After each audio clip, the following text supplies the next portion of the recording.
ঘটনাটা ৪-৫ দিন আগের। বেশ কয়েকদিন ধরেই আমি একটা বিষয় নিয়ে প্রচণ্ড আপসেট আর খুব দোয়া করতেছিলাম। প্রথম দিকে আমি একটু জোর কম দিলাম, কিন্তু দেখলাম সময় গড়াচ্ছে, কিন্তু দোয়া তো কবুল হচ্ছে না। এরপরে প্রচুর সিরিয়াস হয়ে দোয়া শুরু করলাম, কারণ হাতে একদমই সময় নেই।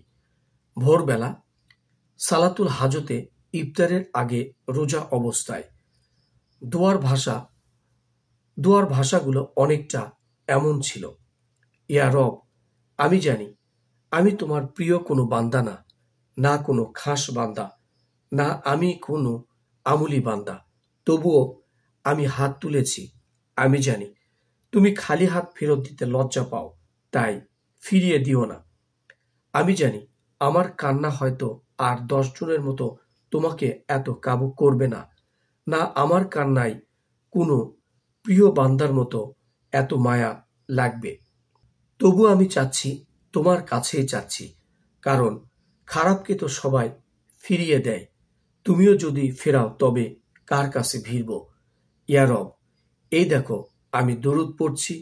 তুমি তো বলো দরুদ পড়লে তুমি ১০টা জিনিস ইনস্ট্যান্ট দাও। আমার তো আপাতত ১০টা জিনিসও লাগছে না, মাত্র একটা জিনিস, মাত্র একটা। তুমি তো পরেও দিবা জানি, তবে এখন যদি দাও তোমার প্রতি বিশ্বাস আরো একটু বেড়ে যাবে, আর একটু ভরসা পোক্ত হবে। না দিলেও আফসোস করার অধিকার আমার নাই, তবে দিলে শুকরিয়া করার আরেকটা উসিলা বের হবে। ইয়া রব, এই দেখো আমি দুরূদ পড়ছি। আমি মানলাম তুমি আমাকে ভালোই বাসো না, কিন্তু আল্লাহ, তুমি তো তোমার রাসূল সাল্লাল্লাহু আলাইহি ওয়াসাল্লামকে ভালোবাসো। সেই ভালোবাসার মানুষের ওপরে দুরূদের ওসিলায় আমি চাচ্ছি, আমি চেয়েই যাব। তুমি যদি নির্দিষ্ট সময়ের মাঝে নাও দাও, তবুও চাইব।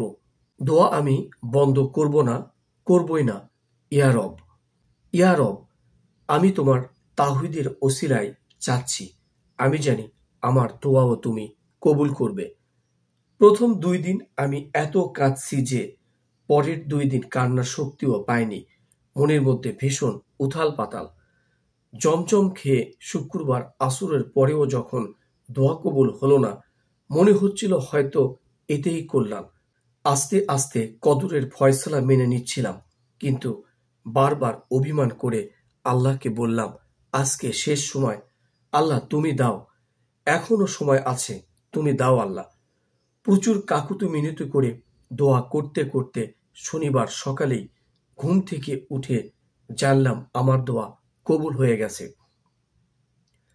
আমি ভাষাহীন হয়ে গেলাম আর বললাম, আলহামদুলিল্লাহ, আলহামদুলিল্লাহ, আলহামদুলিল্লাহ।